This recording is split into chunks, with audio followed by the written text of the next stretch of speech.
March 7th, 2025, public hearing order.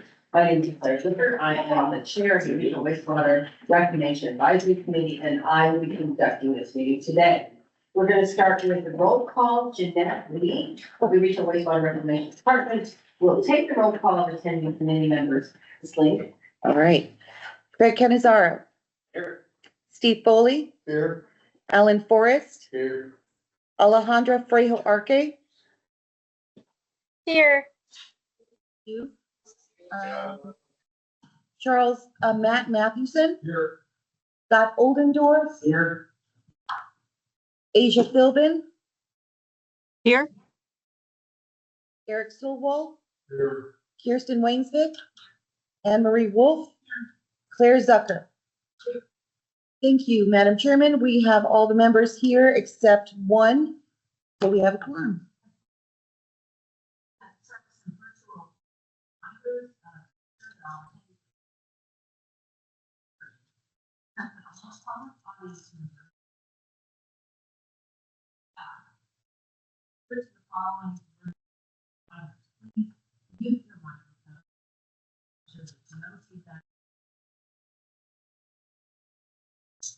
When the public speaks, please unmute your microphone.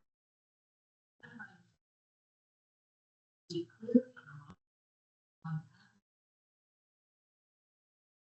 Do not forget to use the microphone. At any time, a member of the virtual audience is available for questions and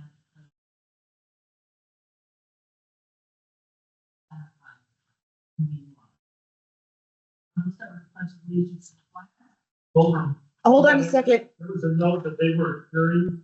We weren't hearing you. Oh, should I turn around to speak to them? That might be better. If you don't mind, we're just going to go through the virtual meeting minute reminders one more time, a little bit clearer so that the owl picks it up. Sure. Thank you, Michelle. Also, it was very weird for me being that way and talking to all of you. So, to ensure that all attendees can fully participate in the public hearing, we request that all public audience members attending the public hearing virtually adhere to the following virtual meeting reminders. Please mute your microphone to ensure that there's no feedback or background noises that may interfere with the speaker. When you're called upon to speak, please unmute the microphone. Please identify yourself prior to speaking. Speak clearly and modulate your speaking volume as necessary to be heard in the hearing. Do not forget to mute your microphone again when you finish speaking. Anytime a member of the virtual audience is unable to hear the in-room discussion, which obviously you're already talented at this, please raise your hand and place a comment in the chat. The meeting is being recorded to satisfy the open meeting law requirements. Now we're going to proceed with the pledge. I pledge allegiance to the flag of the United States of America and to the republic for which it stands, one nation, under God, indivisible, with liberty and justice for all. All right, so how would you like me to, maybe I should stand here so that they can hear and the public can hear? Would that be helpful? That might be better. All right.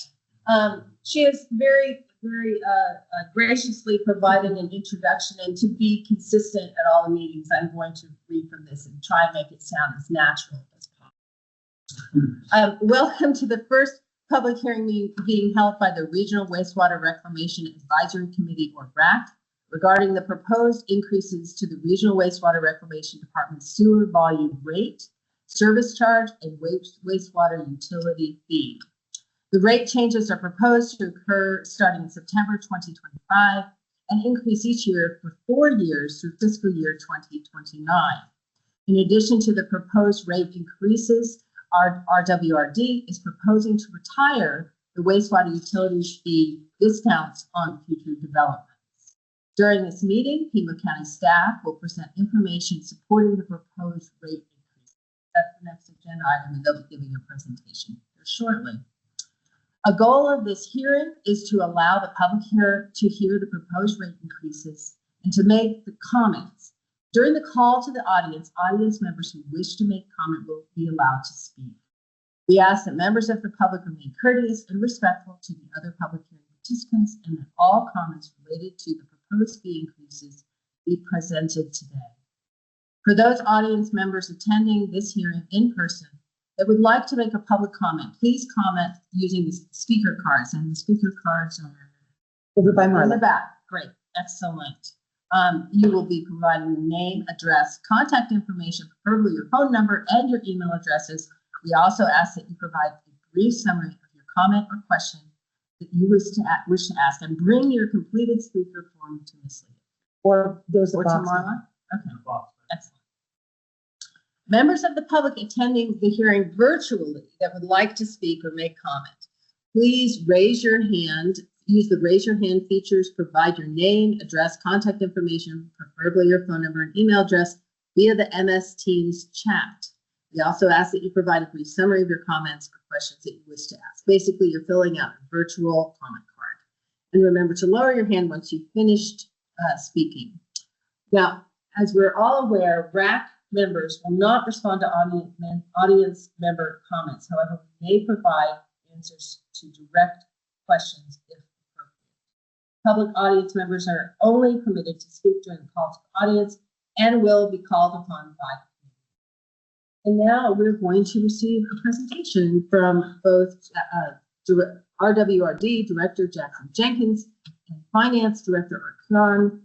They'll provide a presentation regarding the proposed rate increases. Thank you. Thank you.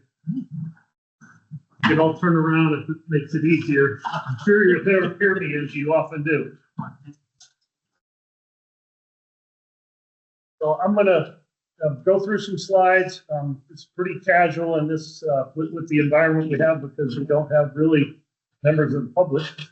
So feel free to ask questions as I go if you need to, but this is the presentation that we have. Go ahead. Next slide.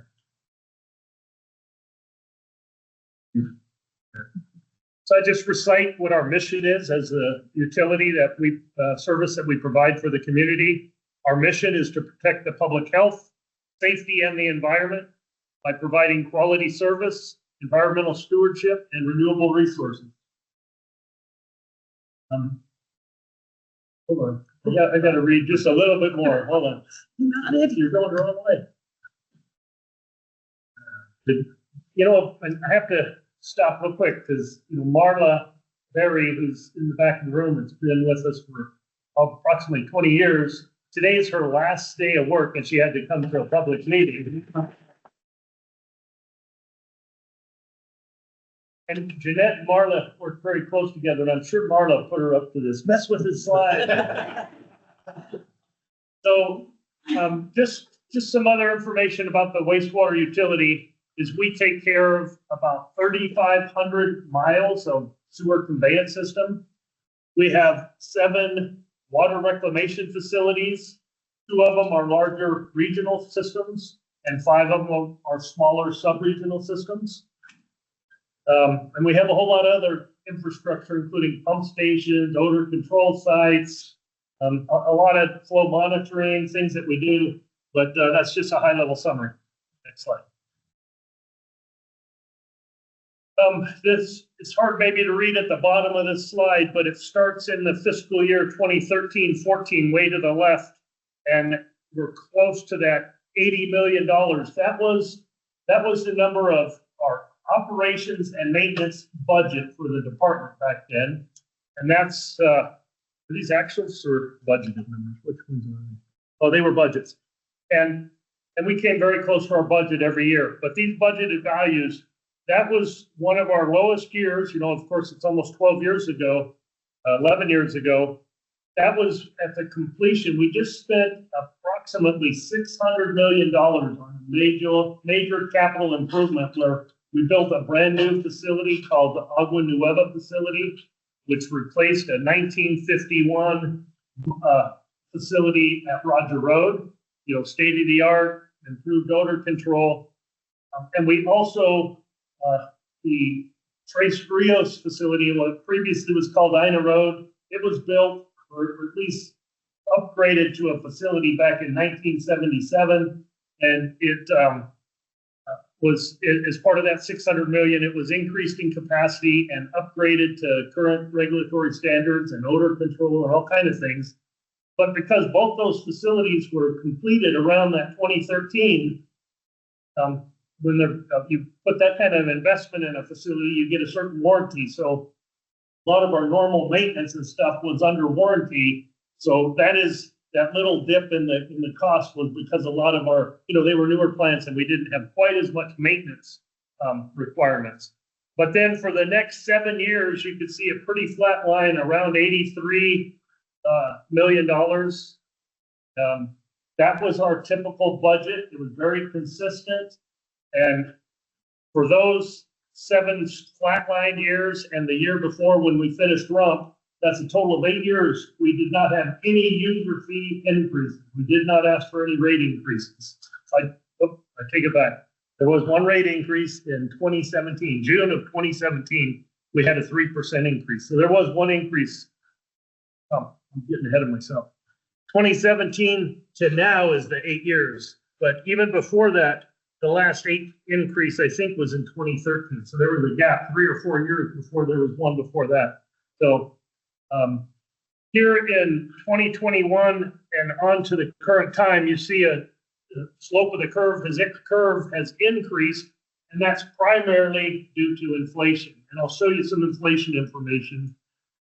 Anyway, let's go to the next slide.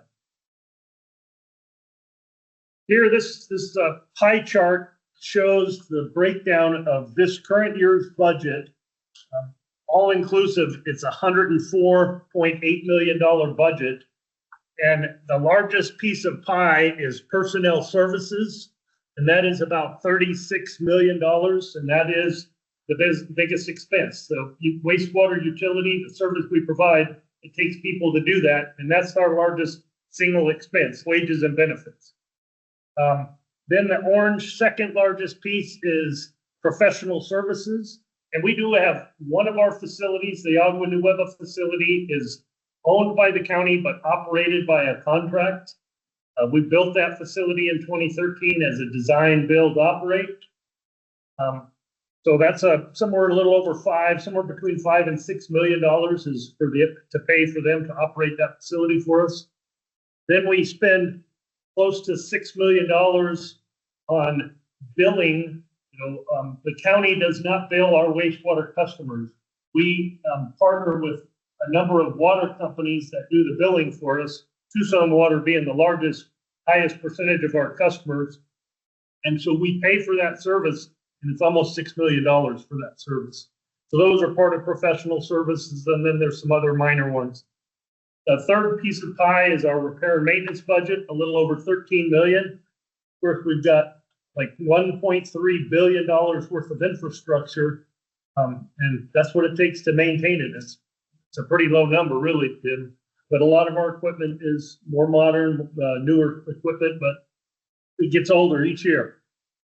Then we have the light blue part portion of pie is energy, and that's around $8.5 million. Then chemicals is almost $8 million. County overhead is $5.5 million. Information technology is $5.5 million. Then a bunch of other smaller areas of cost are around $5 million. We pay for waste recycling. We have to take a lot of materials to the landfill. And I think also our biosolids is in there as well, the disposal of biosolids in the farm application. We spend a couple million in capital equipment for upgrades every year. Fleet services that takes care of our very large fleet of equipment that we use to do a lot of the work. And then insurance is the last one. So that's just a breakdown of those costs. So go to the next slide. So I'm just going to run through, I think it's maybe 5 of the largest pieces of pie. Those cost areas are the ones we have the most impact and control over for the parts we can control. So of course, the wages and benefits, that was the largest piece of pie. And here, it was around $36.5 million. So I want to show you the blue line goes back to 2017. And at that time, we had 451 full-time equivalent budgeted positions, whereas now we have 399. So 52 positions less over that 8, 9 year, however many data points there are in that graph. Even before that, I've been with the county about 21 years now, and we had at one point, like in 2007 or 2008, I think that was the peak, and we were like 596 positions. And a number of things have happened, but the department continually strives to right-size our organization. When we've upgraded and built a lot of newer facilities, we've made them more automated, more process control, so you don't need as many people. And the county's done a few consolidations where they've taken some people from wastewater. But all in all, it's a nice downward trend. Yet you can see the orange line, if that's orange, to me it looks orange. That's the cost of those people each year. And you can see it's basically going up, slightly up. And that's even with less people, the price is going up, and that's inflation driven. And I have a next picture will show that. This is the cost for a full-time equivalent. The average cost back in 2013 was just under $70,000, $69,000 for wages and benefits for the average wastewater employee. And, you know, I think we go between 30 and 35% for benefits. And then now we're up, I don't know, what is that number? 91,000, almost 92,000 per employee. Again, all those, you know, the cost of benefits, all the benefits such as insurance, health insurance, pension costs. I don't know, there's a number of them, I'm forgetting some of them, but more recently, you can see the lines crept up. The county has not too long ago started realizing that market competitiveness, we had high turnover, a lot of vacancies, we were struggling to fill our positions. So the county took a big, bold step, and in fact, just last year made a major modification to the rates and structure of human resources and how we do our wages and benefits. But with that, it's a higher cost per individual, which it needs to be in order to, you know, maintain and attract and keep good people. So that's kind of the reason. Not, you know, we're going with less people, but it costs more per person now. Next slide. Same with chemicals. You can see each year from 2018 on to 2025, it's gone from around 3.5 million that we'd spend in chemicals to 8.7 million. Let's go to the next slide. Here's some examples. You know, we use a lot of different chemicals as part of the processing of wastewater to meet regulatory compliance. Hypochlorite or bleach, that's a major disinfection chemical. It's used a little bit for some odor and other things, but primarily disinfection. We used to pay 78 cents a gallon for bleach back in fiscal year 19. We now pay $1.79, 129% increase in the unit cost of bleach. Ferric chloride used to be $1.88, is now $3.95, or 110% increase. Sodium bisulfite is only 12 cents, but now it's 22 cents, or an 83% increase. Mag chloride, polymer, other chemicals. Again, I'm just giving you some examples, but all of them have gone up in many cases, in most cases, more than the rate of inflation.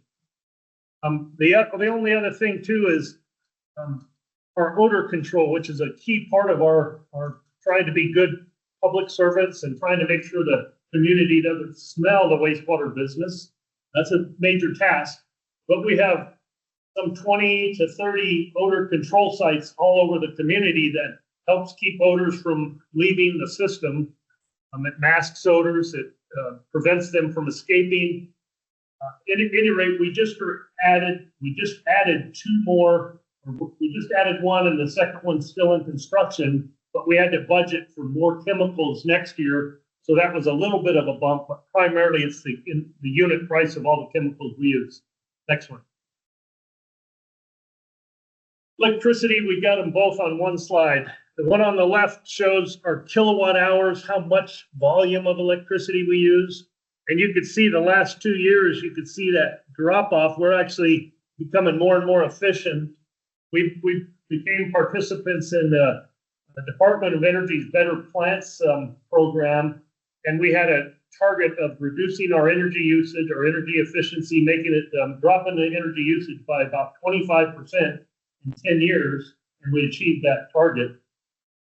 But you're also, every year you treat more sewage as either volume or strength, one or the other.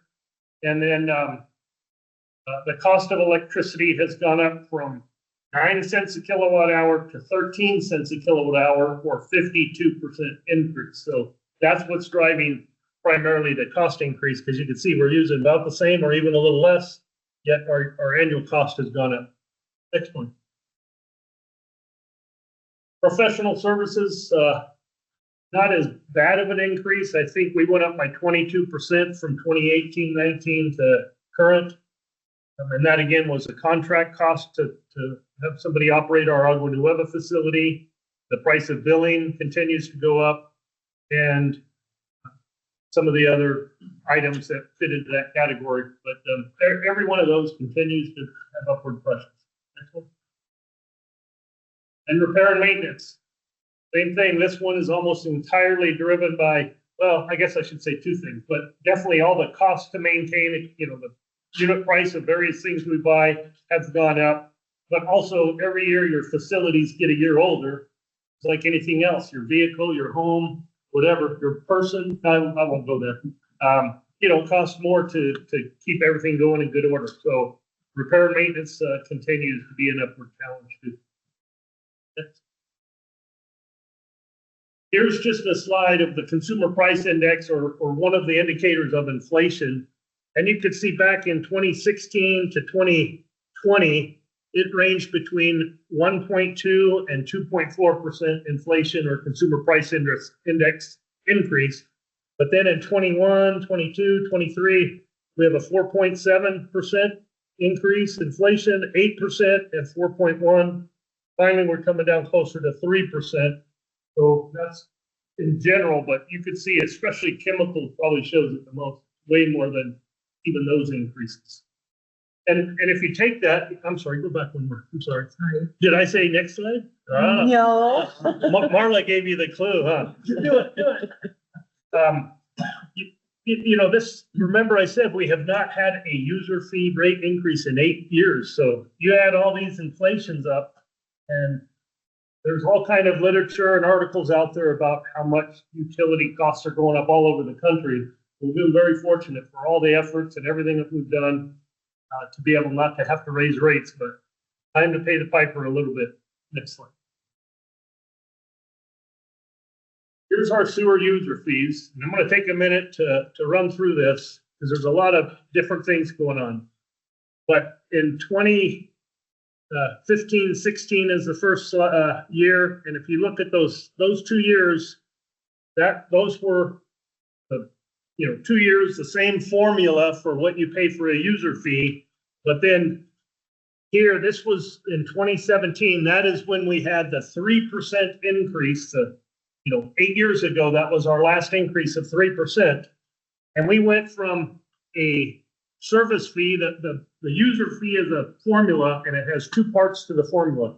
One is a fixed service fee. Back in 2015-16, and it was $12.63. We raised it 3% to $13, where it is today. The next part of the bill is the volume fee. It's based on how much water you use. We use a winter quarter average methodology to come up with the average usage in the winter months to estimate what to charge people for sewer usage, because you can't measure the flow of sewer going through a little 4-inch line leaving your house. The average sewer user fee used to be $24.67 over 8 years ago. Now we've been currently paying $25.41. So roughly the volume fee is about 2/3, and the fixed service fee is about 1/3 of the average residential bill. So we've been coming along at that rate. And just now, this last year, we've updated all our information. And like I said, I've been with the department about 21 years now. And every year, there's a calculated real number of what the average usage is for residential customers. And it used to be probably 10, or do you remember, Marla, what the number was? 10 or 11 even? Somewhere up there, 10 CCF or 100 cubic feet. But because we're very, the community we live in is very conservation minded, and all new houses and new developments, they use low flow fixtures and zero scape and just a lot less water use. We've gone from, let's just say 10, so I don't remember exactly, but it was somewhere around there. And we've been down now to 7 CCF has been our average usage for a long time. Just last year, it dropped to 6 CCF. And it didn't just drop 1 CCF, but the billing softwares, how the water companies bill for us, they round off. So they rounded off to 7, which is important when, they have to pay, a line of bill. But now it's rounded off at 6. So that means we're going to have less revenue from the method we bill people, because part of it is tied to volume. So not just inflation working against us, but revenue is going to be a little bit more costly because of that drop. So that's what I wanted to share there. And you can see here, the revenues from user fees have been very consistent. We budgeted around 164 million, and we've been getting around 161 million, and it's varied slightly. This current budget, we're expecting 166 million in sewer revenues. Next slide, please. I could talk on this one too long. I better move on. Here, this one depicts the actual user increase. The monthly bill used to be $37.30 back in 15, 16, and 16, 17. This is when the 3% increase took us to $38.41 for the average bill.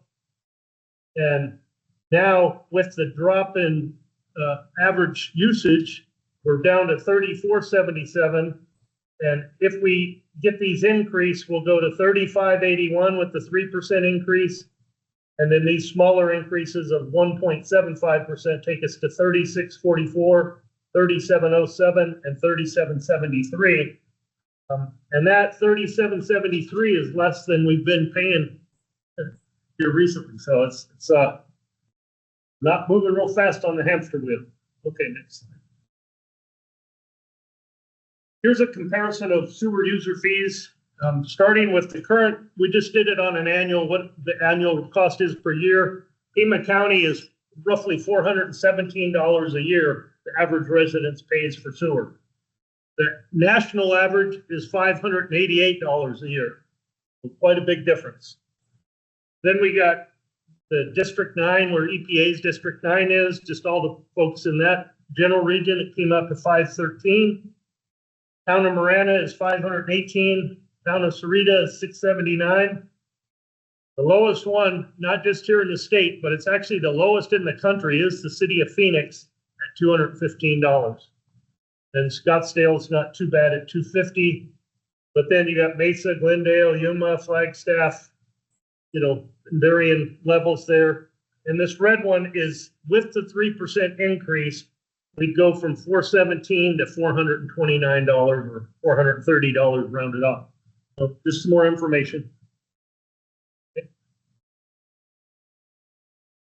The county does have what we call is the Sewer Outreach Subsidy Program to help low-income residents if the sewer bill is unaffordable.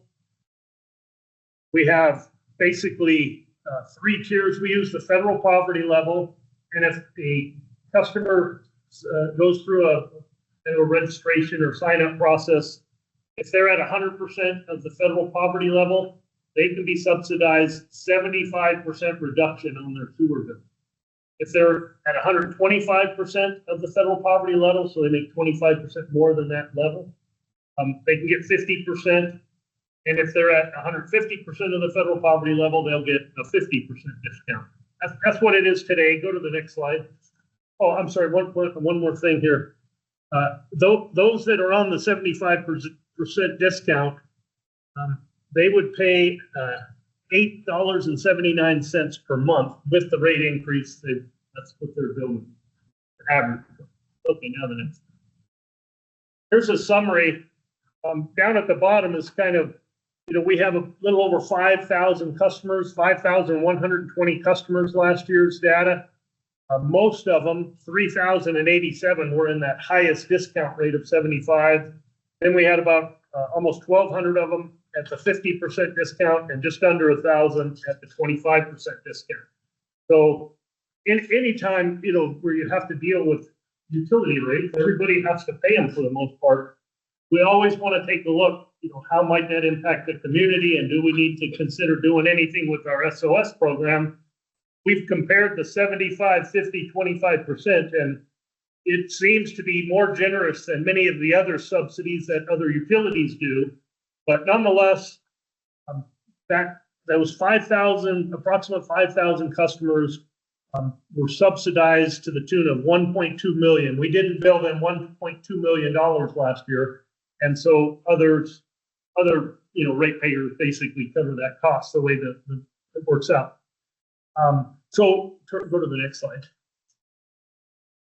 Oh, sorry, you could just leave it there. So in the sewer subsidy fee, the sewer outreach subsidy program, we're looking at a couple things. We're working real closely with Tucson Water because we stay very aligned on our subsidy program, so we don't get real confused, and we use the same entities to help qualify people for the program. We're looking at a simple change that we think is very easy and would be helpful, and that's to go, instead of the 100 and 125 and 150% of federal poverty level, we want to consider taking it to 200. So we're getting some information just to see what that impact might be, but it's the same program, but we would add from 150% poverty level up to 200. Those additional people would also get the 25% subsidy. That's one scenario we're looking at. The other one is to go to 4 levels instead of 3. And we go again at the 100%, 125, and then above 150 to 200. And we do a 150 and then a 200 to be the 4th tier.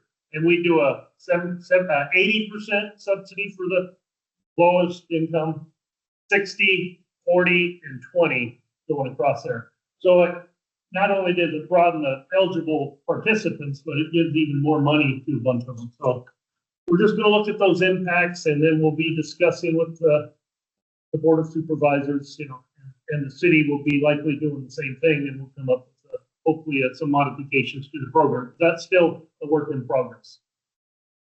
All right, wastewater utility fee, often referred to as the connection fee. When somebody builds a new building, a new house, anything that requires sewer service, they have to pay for the connection due to the amount of capacity in the system that they're tying up as available for their use.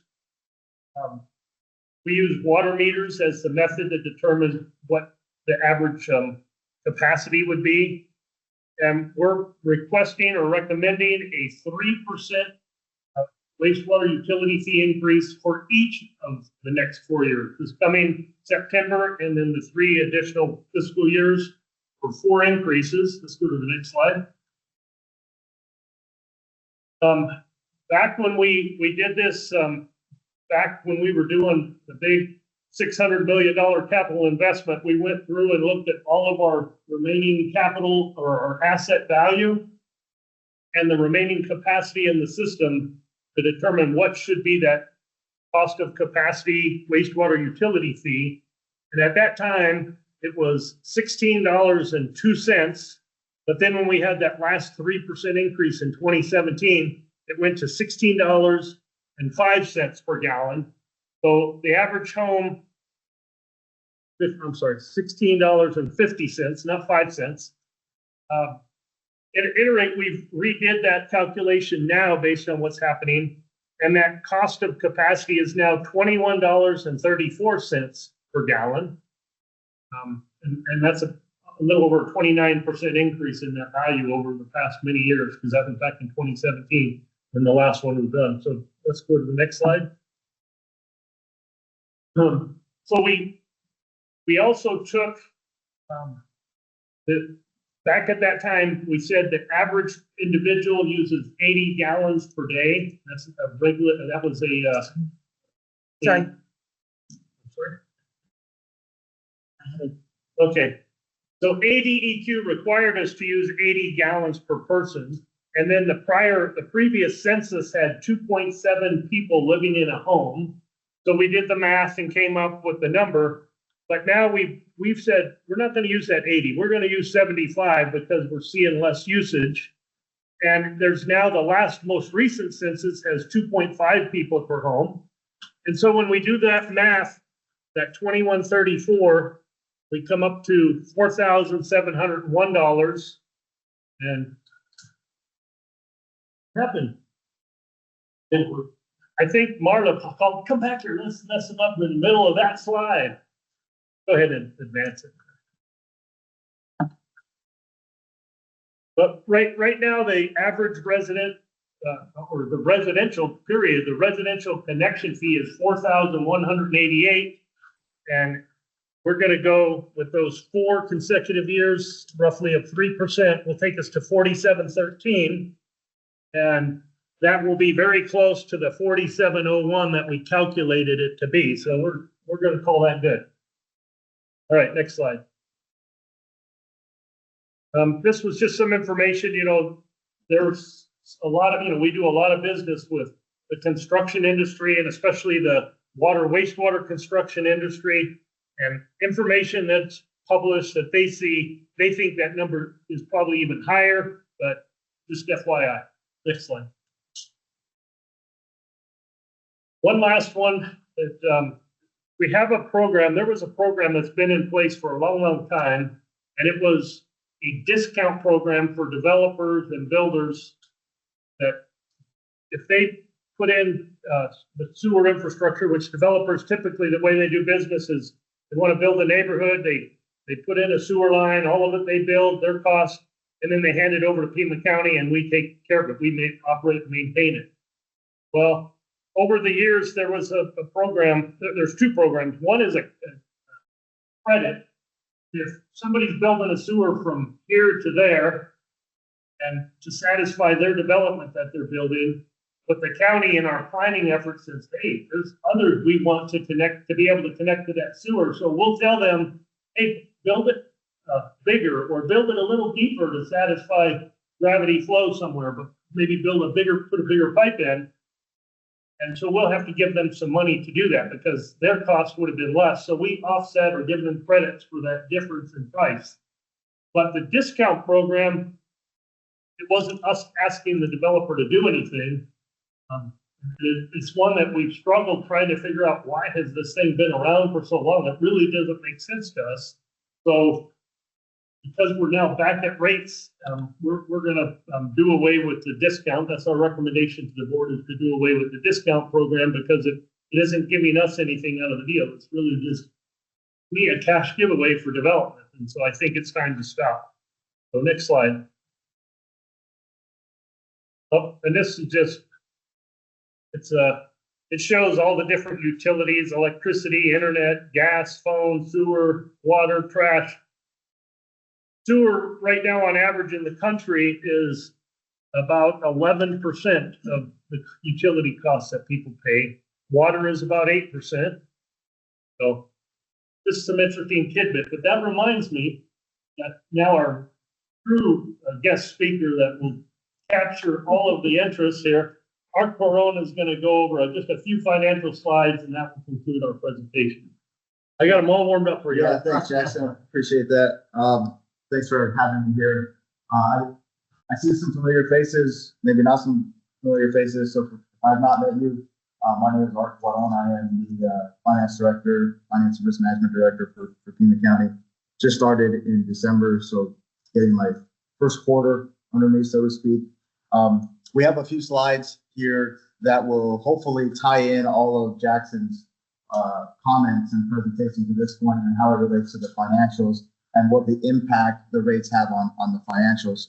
So part of our job in finance is to work with Jackson to prepare a 5-year forecast so we can look at the impacts the rate has on the financial stability of the utility.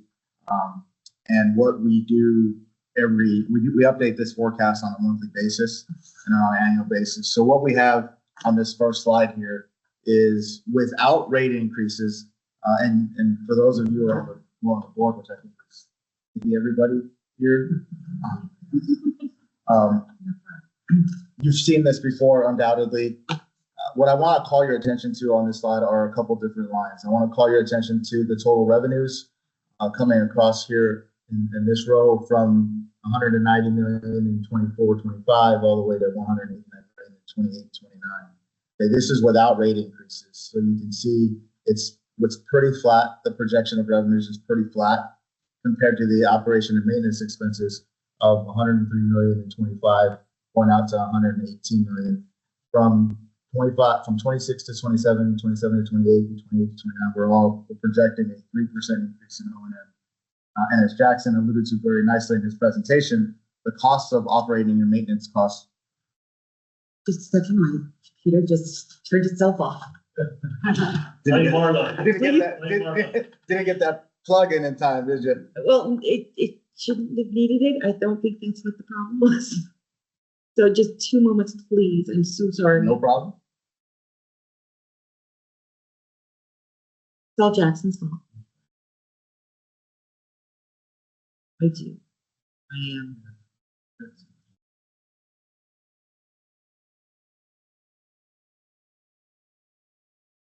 I'm so sorry, Art.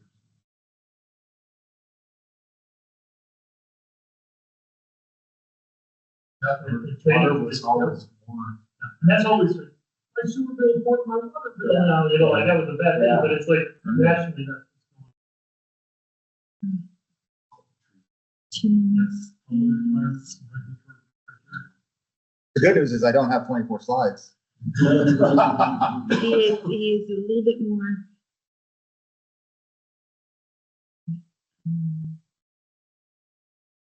Okay, That's even better. just a moment. I just need to do one more thing. It is recording. Thank goodness.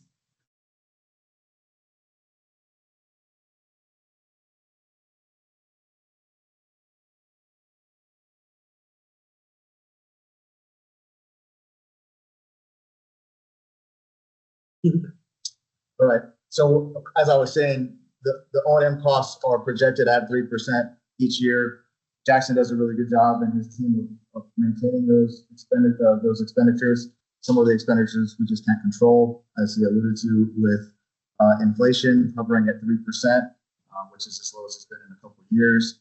So one of the key metrics that we use, that the rating agencies use and finance uses, is this rating agency ratio here. And what this really measures from the rating agency's perspective is how strong is the utility's revenues coming in over expenditures. It's a formula. It's recurring revenues minus expenditures over your debt service requirements. And as we'll get into, the utility is planning on some pretty big debt service to fund its capital improvement program. And so this is a really key metric because the rating agencies want to see this at 1.30 or above as a sort of a baseline for how strong your utility is, the ability of the utility to pay back its debt service and meet its debt service obligations. And so you can see without a rate increase that we have programmed in here, it steadily declines from a really strong 137 projected in 25 down to 109 in 29. And as we talk about capital improvements, the lower that ratio is, potentially the higher the interest rate that we would borrow at for our capital program. And what we're trying to do is reduce that true interest cost to the utility, which then has a positive impact on our ratepayers, right? So want to just call your attention to these numbers here on the revenues, because that's where the rate increases will be most prevalent on the next slide. So as I talked about, right, the revenues here, this was one,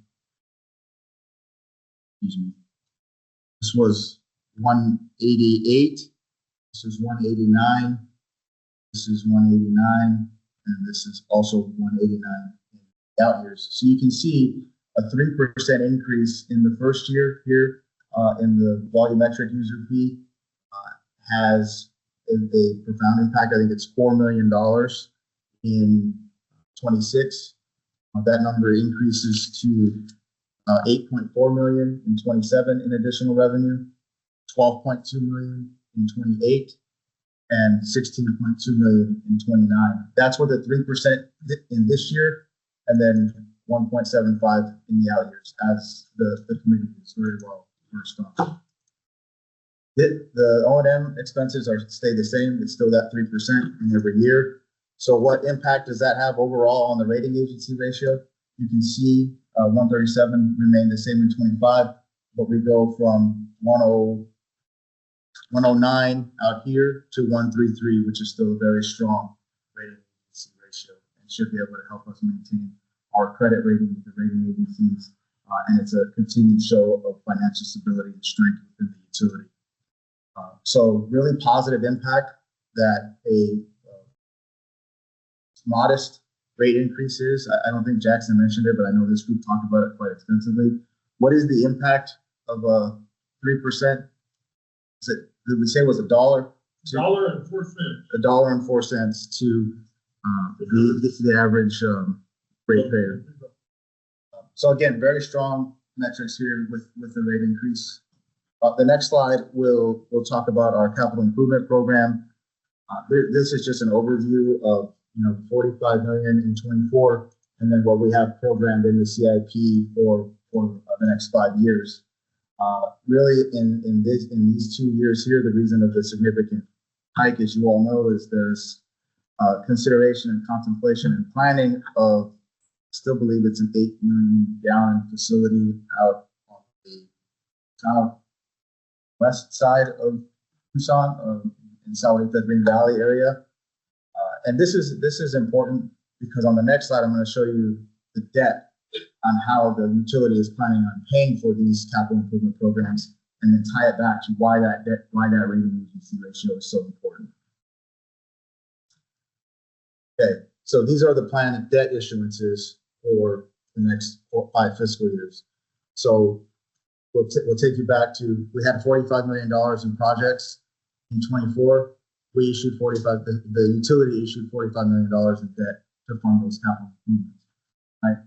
And as we talk about 25 through 27, on a $56 million capital improvement program, $50 million of that is going to come from debt.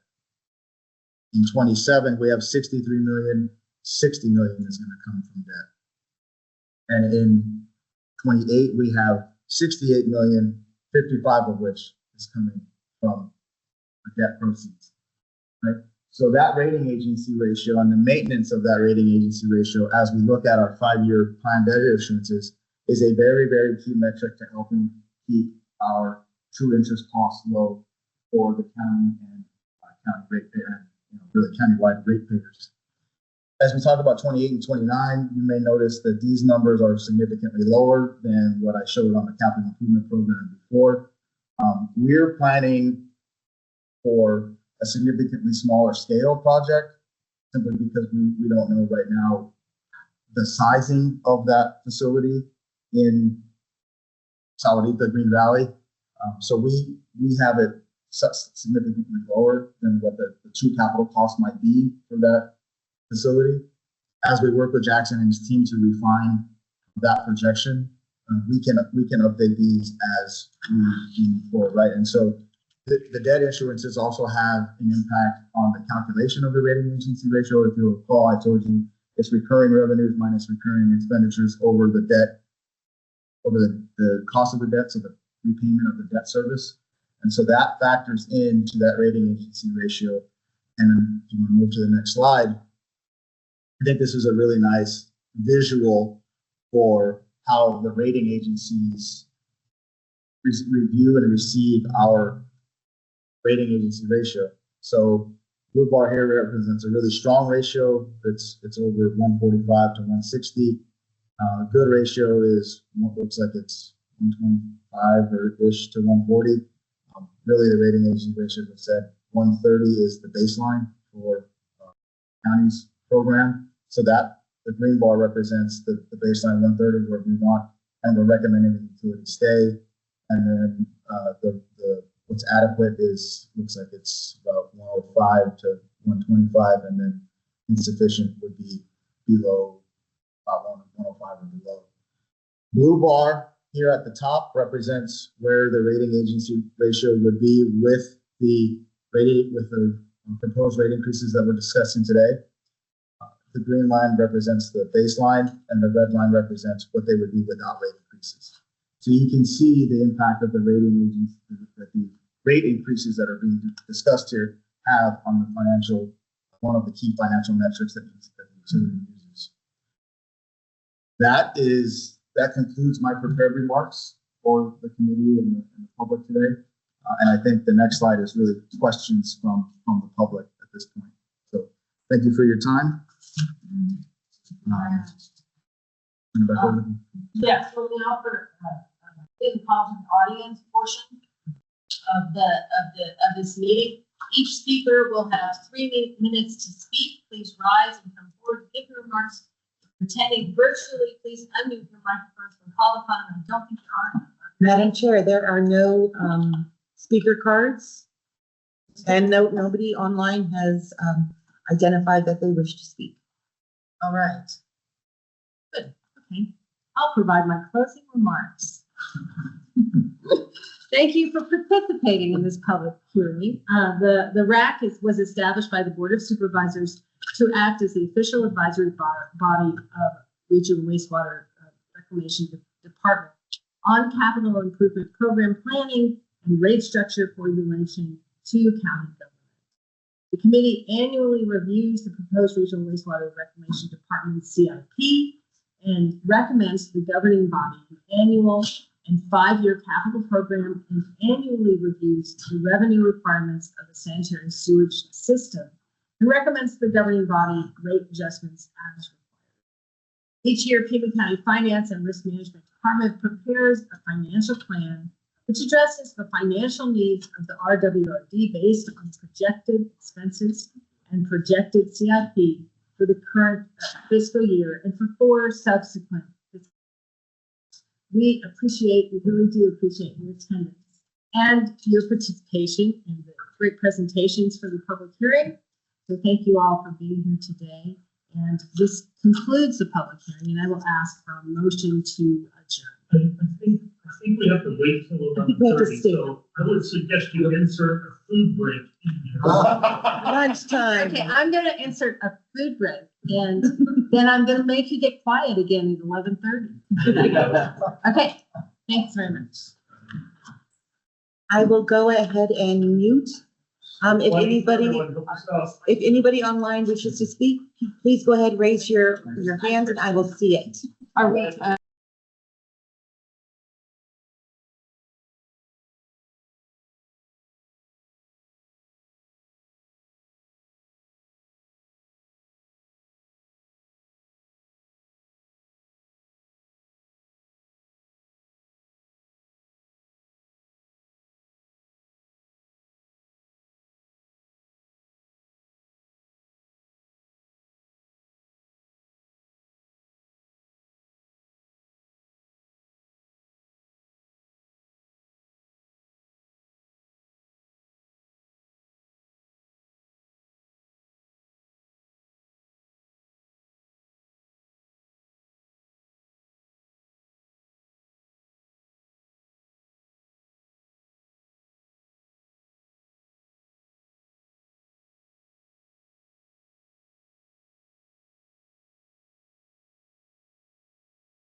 Bid and go. All right.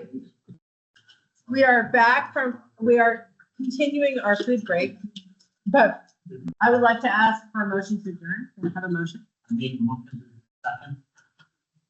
Motion. Second. All right. The motion has been moved and seconded. All members in favor of adjourning the public hearing, please say aye. Aye.